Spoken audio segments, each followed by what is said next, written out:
Hello, everyone. Welcome back to Digital Leap, the podcast where we help businesses and societies leap into a digitally superior future.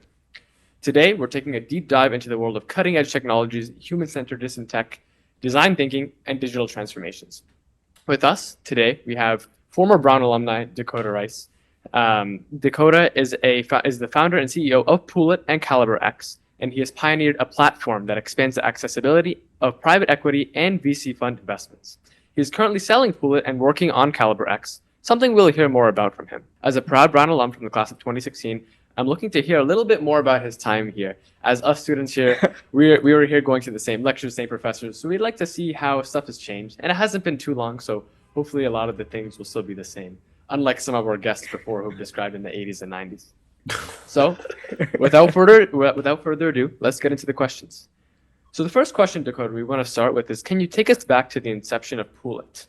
What inspired you to create a platform simplifying private equity and VC fund investments, and how has the journey been so far? Yeah, great question. So the journey of Poolit really started, I would say, back when I was at Cotu. So for just like a little bit of a narrative arc, I worked all my summers at Goldman when I was back at Brown, left there and worked at Goldman full time. Then I went to Carlyle where I was doing telecom buyouts, and I was at Cotu in the hedge fund for about 4 years. And I'm originally from Huntsville, Alabama, so pretty rural part of Alabama, and saw the way that like working in finance and being closer and closer to alternative assets was impacting my own wealth trajectory. I grew up in public housing and eventually was able to buy my mom a house on a golf course. It was like a dramatically different life for me. And so part of that came from the salary I made while I was working at Cotu, but in other places, but a large part of it also came from the co-investments that I was able to make while I was at Cotu and the broader fund access I was able to get into other private equity and venture capital funds as a result of that kind of position I was in. So for me, I kind of had this dual lens where I was living a life that was so different than the one I'd grown up in. And at the same time, felt like I had gathered the social capital that like I could take it and convince great funds to make their funds more accessible. And so I kind of had this moment where I thought, I've done all this stuff and it's great, but for what? And it was kind of my moment where I said, something bigger that I can do here. There's something more transformational that I can do here. So while I love being an investor, I think that there's another route for me. And so that's really where the idea for Poolit originally came from. I talked to Thomas Lafon, who was one of the co-founders of Cotu, and also David Rubenstein, who was an investor in Poolit too, back from Carlyle, and started to get a sense of like, do great fund managers actually want individuals to have access to their investments, right? And I started, it was a thought that wasn't so, nowadays I think people just take that for granted that people believe that, but 3 years ago nobody believed that. But I kind of saw a visionary in David and in Thomas, and they gave me a lot of encouragement about the idea that like maybe there was a way to do that. So I left Cotu to go to HBS, where I focused on building Poolit and eventually dropped out after raising funding for it. But that was like the origin story and concept I kind of had about the markets that led me to Poolit.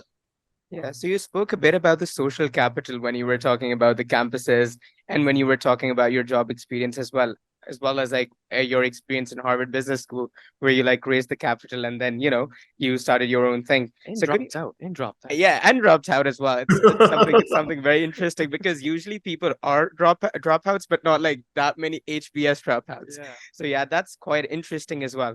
So could you expand a bit more on the social capital and how it actually helped you to be where you are right now? Yeah. Finance is a hard industry to transform, financial services and investments, because it's based on social networks.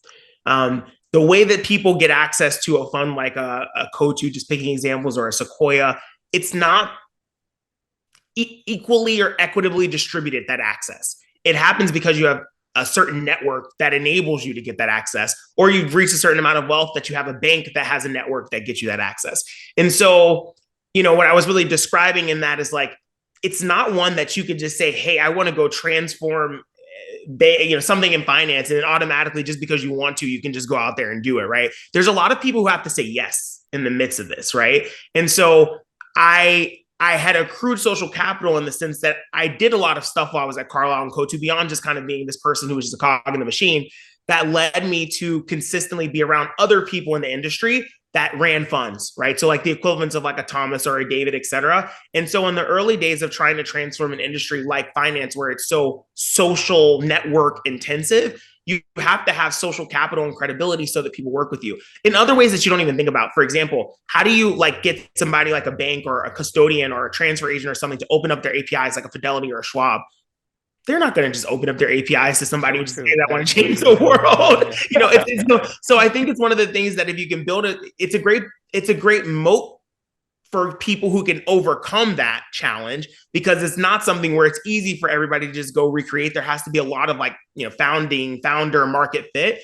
But I think if you can leverage that social capital to do things for good, you can have a democratizing impact. And a lot of the stories in wealth tech, whether it's Moonfair, love the folks there, or iCapital or Case or Titan, all of those people have similar backgrounds, and it's the social capital and credibility that helps you, open up the doors and break down the barriers. Interesting. So we will for sure talk more about Poolit and like CaliberX and your professional side of endeavors as well. But like before doing that, I'm more interested in the trajectory that led you to Poolit and that led you to founding Poolit, because as like aspiring entrepreneurs, technopreneurs, and there are so many people who are like watching us as well, who maybe might have this question in their head.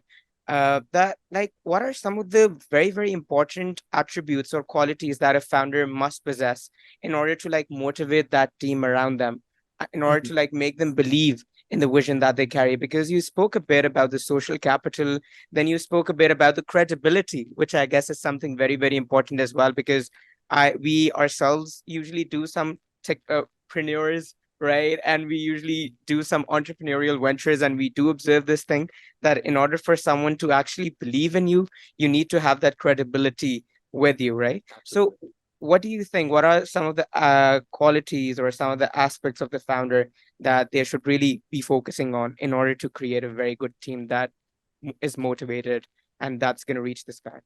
Yeah, that's really great question. There's a lot of dynamics there, so I'll kind of go piece by piece.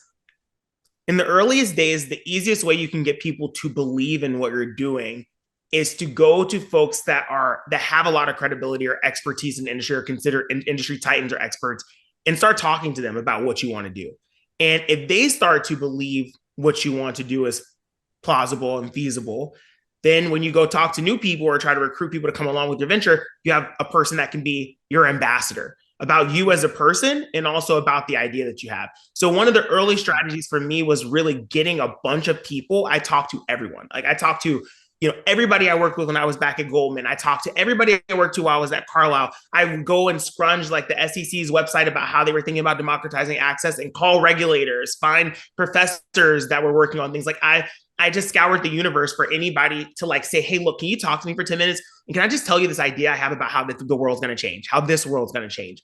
And I think the more that you can build your own conviction from those conversations as well, because things start off as just an idea you have in the pool or on the treadmill, right? And as you start to just talk to people and really battle test this, it starts to help you refine, like, is there some market here? Is there something I can do? And then you can leverage those people to really help be an ambassador. The reason why, so I'll put that one part to the side. That's like an early credibility signaling element. Founders come in a lot of shapes and sizes, right? And dimensions. It's funny because I kind of think about, at CaliberX, my former CTO from Poolit is my co-founder in CaliberX. And he's very different than me. He was an engineer at Goldman for 10 years. He's a systems thinker. He's a very technical guy. And I'm a person who's like a nice compliment to him, but kind of the opposite. I am quantitative and stuff. I did work at a hedge fund and stuff like that, but I approach the world from a more qualitative stance. I studied political science back when I was at Brown. I'm more of like a communicator. I lead with a lot more EQ. Like we operate from different perspectives. And I think both types of founders, even if they were solo, can be very successful. I think that you might attract different types of people. And I think the challenge for each one on the other side is to be able to recruit people who are not like them. So I think about my co-founder's name is Tashar. I think about like, how did I convince Tashar to kind of come over to Poolit? And I think those same basic truisms exist. If you can get people excited about the market and get them thinking that you can actually win it, not just because you're saying stuff, but because you have all of this extensive evidence and people who will speak on your behalf, it can help to recruit it. But I just think sometimes people have the notion of the founder as being this person who's so charismatic and I just like to dispel that, because I think there's a lot of really smart, talented people who maybe are like, they're engineers, and not all engineers are also, I'm not trying to like promote but maybe they're not as like used to having to constantly persuade people. You work at a hedge fund, you're constantly pitching people on your ideas. So I'm very used to that concept. And I think each side has their challenges. When I have to go insular and have to start building a product, I never worked I only been an investor before. I didn't know how to just start building a product from the very beginning, or like, I have to know enough about engineering and be enough in the spaces to be able to describe like what we're building and what we're coding. And especially in this new business with CaliberX, is an API product. So Anyway, I think each part faces their own kind of like challenges about the things they have to compensate for, because ultimately you have to be decent at both sides, right? And be really good at one at least and decent on the other to be a good founder. But yeah, it kind of takes two to tango is what I'd say, and you have to have both sides of that coin. Wow, as actually, I'm studying engineering here at Brown, so it's and Umar, computer science as well. So I think from talking to someone who comes from a different background, but also speaks towards the two aspects of being a leader is important. And I think that especially moving forward, I'm sure as you've just mentioned, the combination of the two can be a great pairing. I kind of want to lead into the next question. You touched on it earlier a little bit, specifically about looking towards the future. I know you mentioned a little bit about people opening accounts and stuff like that. So going into the segue of the next question, how do you see technology shaping the future of financial services, specifically in the context of democratizing access to private equity and venture capital? Yeah, good question. I think that so much of the capital that's flowed into the ecosystem and so much of the thesis has been that traditional like incumbents in financial services, so to speak, uh, would never be able to tackle the democratization problem. And so you have to go and make a platform that's purpose built for this sort of investment. And I think those platforms have done great. And I like places like Moonfair, et cetera. And I think they've achieved really great scale. I think what the world is waking up to is that the customer acquisition has already been done at so many incumbent financial services and financial institutions, and is increasingly being done through new channels like the wealth channel, like RIAs that are becoming more independent, wealth advisors, that it might not make sense to go purpose build a separate platform. I think there was like an unbundling of all these things. And what I like to call now what's happening is like the rebundling. You see places like Blackstone and Apollo and KKR becoming banks in a lot of ways, doing lending and all kinds of other things. You see the Fidelities and the T. Rowe Prices, et cetera, of the world moving from just mutual funds and retirement to trying to like have more direct consumer bases and leverage those folks who are already on their accounts, thinking about how they spin up alternatives businesses. They're buying them. They're starting to provide OCIO type services. You see platforms like KKR is even providing people fund to fund solutions that don't just include KKR funds. So I think what's happening is that the new role and the role that I envision for where players like CaliberX and like fintech players in this space really operate today, it's retrofitting incumbents to service the populations of people they already have with these products, but in a way that their technology is not suited to really do. Mm-hmm. And I think when you think about what those code bases look like and how they built the business, you can't go append a business you built for 20 years on a certain code base. It's going to be a huge undertaking. So I think there's great opportunities for API-driven products, embeddable component type products that help transform elements of the process. I think the real barrier today, when I was starting Poolit, the barrier was like, to some extent, people needed to manufacture more investments or get along with the thesis. I think these days, GPs and the funds themselves are super on board with that, and everybody kind of is oriented in that direction.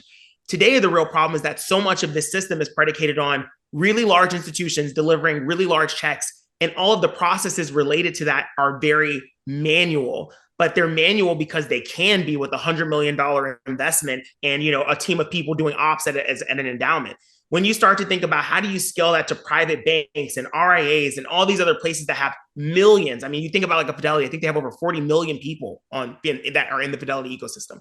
You can't take a manual process that was one-to-one and cross-apply it to 40 million people, right? And so I think everybody's kind of gotten on. So what we focused on at CaliberX and like what I kind of view as the path forward for this democratization is helping these more incumbent institutions think about how they apply fintech-like lenses to their businesses and help to retrofit the technology to be able to service their customer base at scale. Interesting. You spoke a lot about APIs and how, CaliberX is also coming into the equation of broader digitalization of this industry. Could you expand the scope of the discussion a bit for us and tell us how digital transformations is taking place on a larger scale in this specific industry, and how cutting edge technologies for instance, blockchain or certain other cutting edge technologies are in a way influencing this industry? For sure. I will tell you there's a futuristic component, and then there's a pretty bare bones kind of not sexy business, just regular digital transformation, right? I think a lot of the building blocks and the thing that can do a lot of the impact today and what I'm seeing is just regular run-of-the-mill digital transformation. It's taking processes that were like, before I had 20 different PDFs, and then I would send them in an email, and then I would fax them to this place, and then I'd have to go through this Excel to figure out who to send. It's things like that, and making all of that stuff digitized, which is not like the sexiest sounding business in the world, because it's like, well, that's so basic, it should already be done, but it's not. I think that like in that vein, a lot of what we focus on from cutting edge technology is using like extraction tooling, using some like, LLMs to try and scale the process of extracting information. I think that like people are using it more and more to help customize onboarding experiences and to think about how you correct documents that might be wrong. But it's honestly like stuff that seems so boring. I think when you think about some of these other, so that's what I would say. When people think about like cutting edge technology that impacts us and they think about things like blockchain, I certainly think that blockchain can be helpful from the perspective of like tokenizing and opening up liquidity pools for people, because secondaries are notoriously pretty difficult. Right. I would say that like, it's not that blockchain today has dramatically actually made anything fundamentally different. So let me explain what I mean by that. When you look at a platform like Securitize, and you look at like the partnership they've done with KKR, for example, where they're like distributing their product or whatever, it's not that any of the underlying rules about who was qualified for that actually changed. It's still only qualified purchasers, so somebody over $5 million in net worth. The real change that typically would happen with something like this is like you go register it in a way that it makes it accessible for accredited investors or something like that. So it's not that blockchain in that instance did anything to fundamentally change the suitability or like to really democratize. Because you see what I'm saying? Because like really, if you're thinking about what democratization happens, it has to be like something fundamental about the legal structure. The blockchain is still built on the legal structures. So I think a lot of the innovation that has to happen is like using those legal structures en masse. And I think figuring out ways to sort of like automate and digitize the experiences around them. I think blockchain can be a helpful component of that, but I think sometimes people tend to overstate, from my perspective, the impact of that today and in the near future. And even when you think about the further future, I think that some of the implications are more around like smart contracts and reducing the amount of like paperwork that has to happen. The question I guess I will start to have to myself is like, if you build more systems that can automate those things so that they're not a hassle for people, are you getting the same impact? So that's ultimately what I'd say. And then of course, with secondaries, of course, I think tokenization is just very helpful for reselling things in general, right? It can just make a clear ownership pattern and everything and make it pretty simple. Today, what happens is there's just a lot of different systems of record. There's a bunch of fund administrators that kind of house people's like that are the systems of record or the ledger keeper for all of these different things. And so without automation or standardization across those industries, you kind of need something else. What I would kind of argue is like the industry is also coalescing around standards. And if you can just coalesce around standards for data, synchronization, and part of this is being driven by the SEC, because as you see the broadening of the asset class, they're driving that you have to do better reporting, be more transparent, like all of these things. So if the industry can also coalesce around better standardized data sets and data models, I think you can also have a net similar effect to what you see when people talk about the use cases of blockchain. Wow. Actually, this speaks a little bit to a conversation I was having with a friend, just, casual conversation. We were talking about, as juniors in college, about working, internships, so on and so forth, and where to go, what to study. And this specific person was interested in machine learning, AI, and computer science. And they had a couple options. One was to go work for a bigger consulting firm. I think it was like BCG Gamma or whatever it was. And the other was to work at a nice, niche, small startup about AI. And looking at it, he was telling me that at BCG Gamma, they're very much so behind. Because in order to work and let's say implement a machine learning algorithm, for example, let's say they want to implement a neural network, for example, how are they going to explain to their client, hey, we're implementing a neural network. I can't tell you what the hidden layers are. I can't explain to you what the values mean. This is the answer. Versus you run a simple linear regression, you say, okay, this links to that. Long story short, a lot of it falls behind, and you're talking about the unsuccessfulness of blockchain, or not unsuccessfulness, but the limitations. Oh, the overhype and like the the way how we overemphasize on blockchain. Yeah, we can't even do that. We can't even implement. We know more in-depth machine learning techniques. We just can't implement them yet, because how are we going to explain it? So there's a lot of limitations thus far. I think we should take a break for our awesome segment called Chai Time.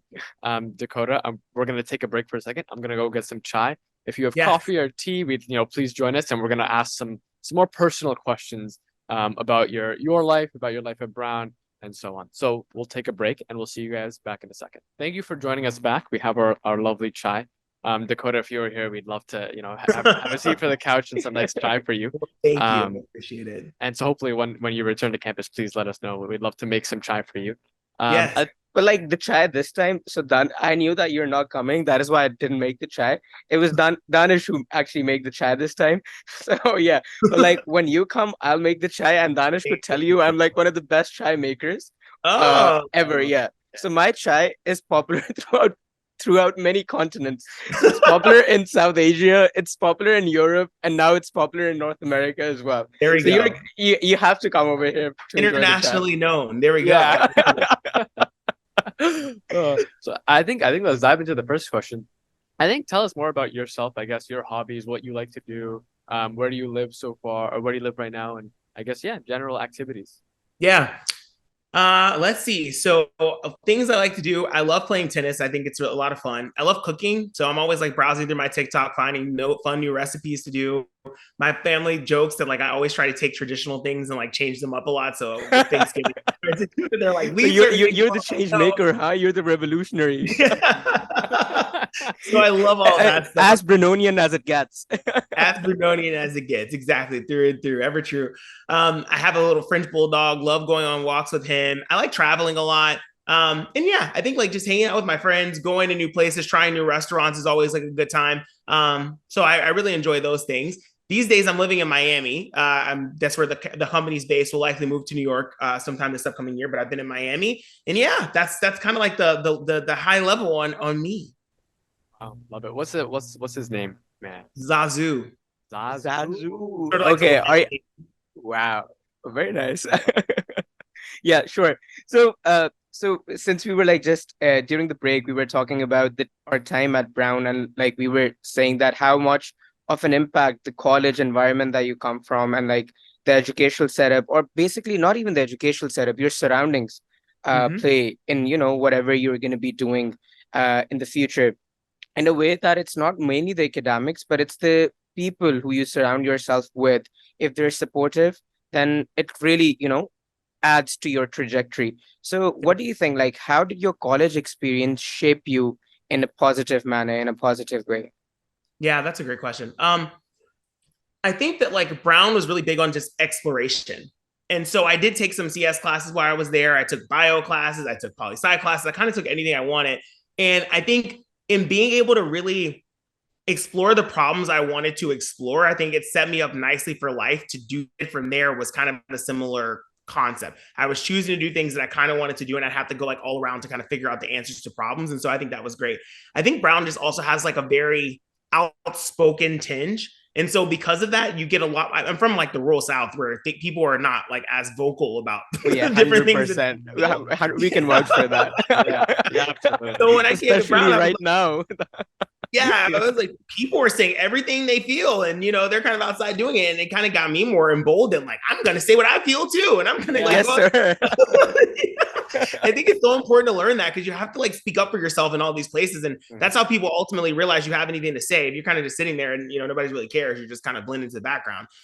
So that was really important, and I just made really great friends that I've had for like the rest of my life. Like the Brown community has certainly followed me everywhere I've gone ever since. And so yeah, I think it was very transformative in that regard. I also think that people taught me a little bit more that like you don't have to be prescriptive. Like there's not one certain path. Like when I first came to Brown, I thought I needed to study what was called at the time BEO. I don't know if it's changed now, but it was like business entrepreneur organization, so that I could like actually go into finance. And then I got there and did some Goldman info sessions, and they were like, because I love that. So anyway, I think that like it taught me, curiosity, problem solving are really the core things that will lead to your success. There's hard skills. Like if you want to do CS, you need to like learn CS, right? But I think for a lot of other things, you can kind of like take these skills and cross apply them in a lot of domains, and even take CS and cross. Yeah, that's something very important. And you referenced a bit towards the soft skills. Like you spoke about the importance of problem solving skills and all of those kind of skills. And in fact, we were having these conversations the other day with another guest, Haiti Messer, right? Yeah. And we like actually spoke about this thing for a while as well, that how important soft skills are and how much of a role they play, right?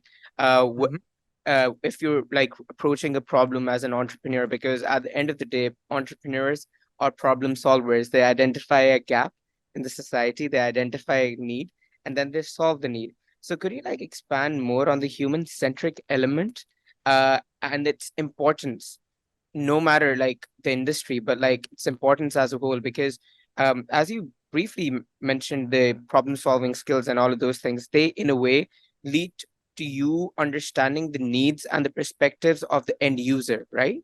Because whenever you're talking about problem solving, at the end of the day, it's the beachhead market or it's the target market that you're talking about.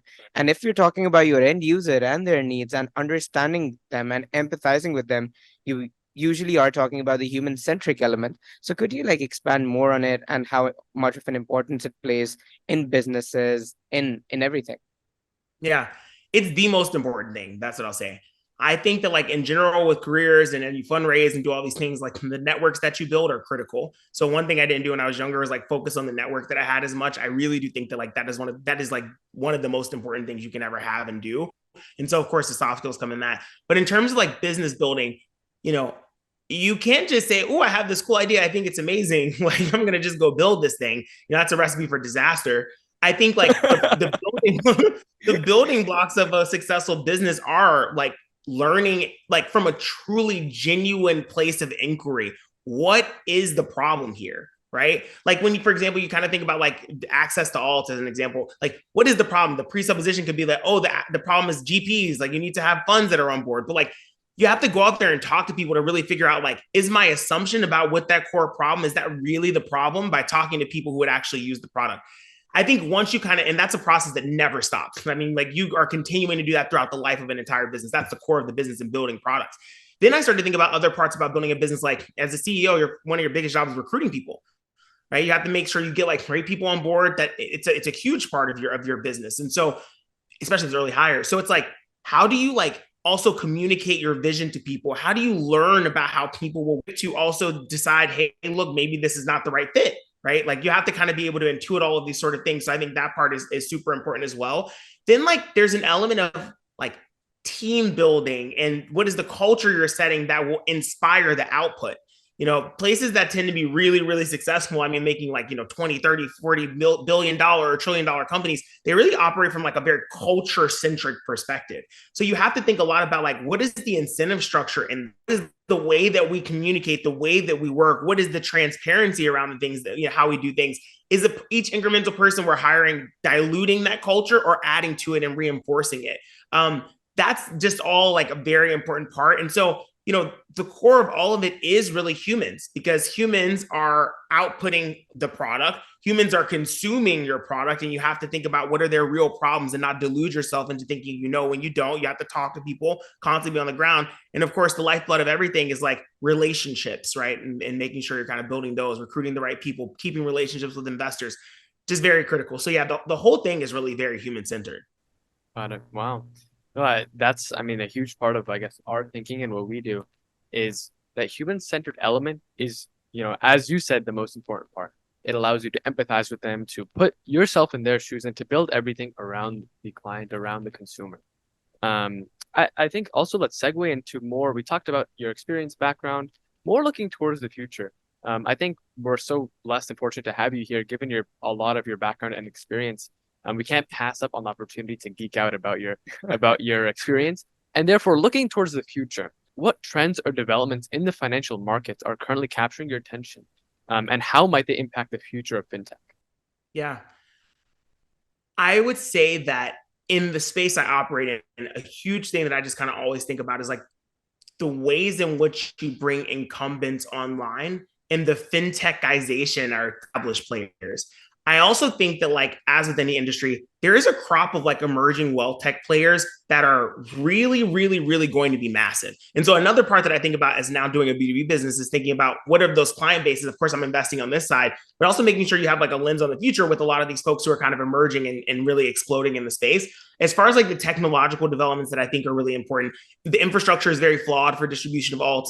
a lot of like adapting and retrofitting that infrastructure to make it something that's more scalable is incredibly important. It's also going to have to be more international because increasingly you're bringing like people from all over the world into these products as well. And so that means that you're going to have a lot more. And I think AI will really help a lot with this. When I think about like KYC, AML, onboarding, fraud detection, risk, there's just an explosion of the like number of transactions starting to happen in the space. And when you're talking about such large investment sizes and sums of money with so many people and so much potential for fraud and risk, I think there's like a lot of things you have to constantly do there.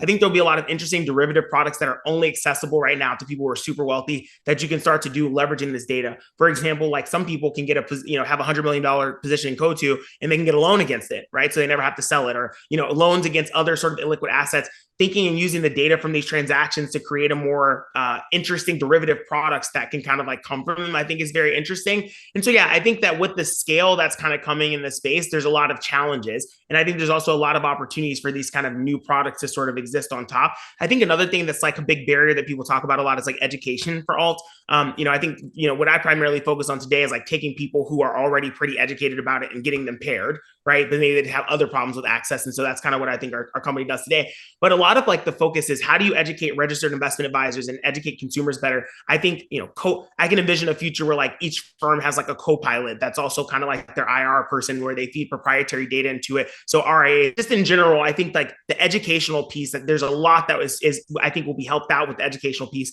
and those barriers will come down as a result of like advances we're seeing with generative AI specifically.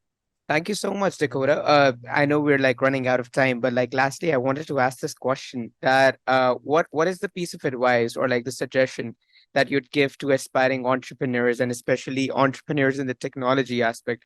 Because now we see digital transformations all around us. So I believe everyone is a technopreneur to a certain extent, because even if you're an entrepreneur in a specific industry, you usually have that technical element around you. So what is a piece of advice that you would like to give to the aspiring entrepreneurs? Just go do it.